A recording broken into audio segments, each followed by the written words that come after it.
Hello and welcome to another exciting video here in Mathland. Today we're going to talk about graphs of functions, stretching and shrinking. Okay, so I've got a function here of h of x equals 2x squared. So just so you know the representation of this in Mathland, we typically denote it as, let's say the g of x equals c of f of x. Okay, so we're looking at our c right here. I have a coefficient in front of the function here. So this is what's different from a parent graph. So we always want to see how is it different from the parent graph of this function. So I know the parent graph, so let's do f of x equals x squared. And that, I'm going to sketch that graph real quick. So I've got a parabola that has a vertex at the origin and it opens upward. So now, let's see how this is going to be different here. So we got a coefficient here. Now this is called stretching and shrinking. When we have a number, if our coefficient is greater than 1, we have a stretch. If we have a coefficient that's a fraction, so it's in between 0 and 1, a fraction, it's going to shrink. Okay, and but what we mean by that is if we took a rubber band here, so let me put coordinate plane there. So if we had a rubber band, think of it as a rubber band here, and we've got a parabola that kind of opens up. So this is my parabola. It's got a vertex here at 0, 0, and then it opens in the upward direction.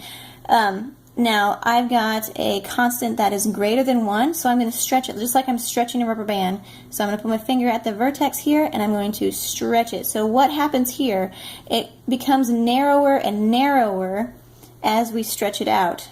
So the greater the number here, the more it will be stretched like a rubber band. So it could get really tall and skinny. And then when we shrink it, we're going to shrink the rubber band, so add some slack into it, and so it just kind of flattens out eventually. So if you had a fractional coefficient, it's going to get real wide. So my parabola would kind of dip way down there.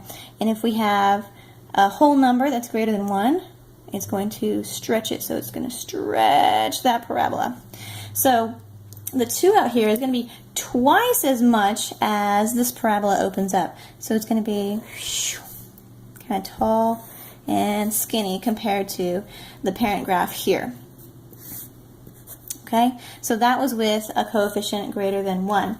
So now let's look at something like g of x equals 1/2 x squared.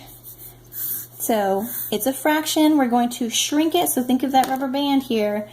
I got a rubber band, this is, say, my parent graph right here when it's in the relaxed form, and I'm going to shrink it, so I'm going to put some pressure here and shrink that rubber band so it's going to really lay out on that graph here. So from my parent graph, I'm going to think, well, it's going to be half as much as it increases in the upward opening position. So it's going to be out this way. So stretching and shrinking. And that's about it. So think of a rubber band where it stretches it if you have the coefficient is greater than 1, and shrinking it where it's going to be wider when you have a fraction here. It's between 0 and 1. And that's it for stretching and shrinking. Enjoy!